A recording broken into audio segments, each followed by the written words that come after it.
another edition of the Mod Squad with Lisa. And today we are talking about something that in yoga we really probably don't focus too terribly much on, and that is our feet. And we really should, because that's really the foundation of everything, from our standing and walking, all that kind of good stuff. And recently I've had a couple people ask me about some good stretches for your feet when it comes to yoga.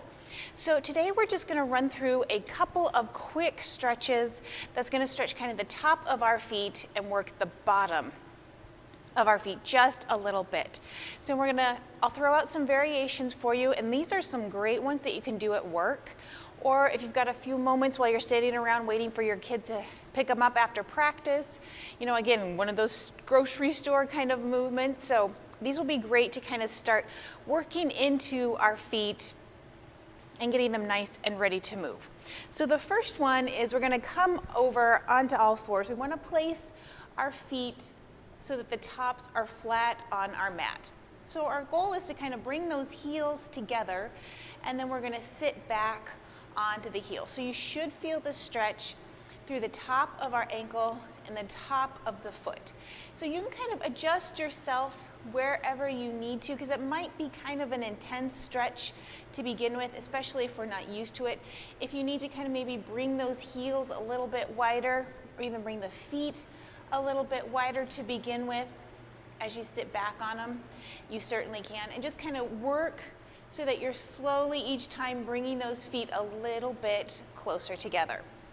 So the next stretch is going to get the bottom of our feet, and for that we're going to bring our toes into the mat. So we're going to tuck those toes, and then we're going to gently again start to sit back.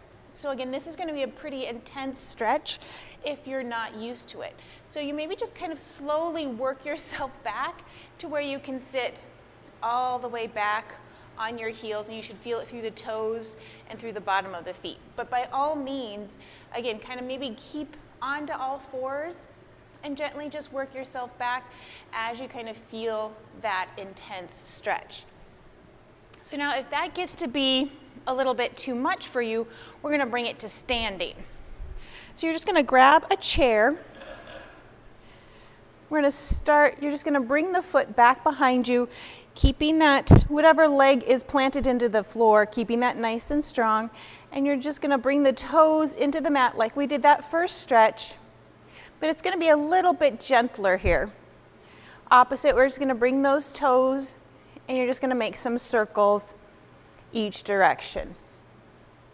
So again, same kind of basic concept, except it might be a little bit easier for you, especially if you're new to kind of stretching out your ankles, stretching out the bottom of the feet. If you feel like you've got maybe some muscle tightness, some cramping in the foot, another awesome option is to grab a tennis ball or a lacrosse ball. And again, you're just going to place it underneath the foot and just kind of make some circles. Put it underneath the toes, roll it across the arch here. So you're just going to kind of roll and massage, especially any ladies, if you wear heels, this might be a nice one to keep a tennis ball or a lacrosse ball at the desk. If you got a few moments in between phone calls, in between meetings, slip those shoes off, kind of run the ball across the bottom of your feet, just kind of loosen up those muscles there. So we've got a couple of easy ways to kind of start getting some mobility into our feet and into our ankles. Hope this is something that you can take through your day and kind of work your feet, give them a little bit of a break. As always, I want to hear from you. So send me your suggestions, things that you want to see on the next edition of the Mod Squad. You can always email me at themodsquadsf@gmail.com, and we'll see you next time.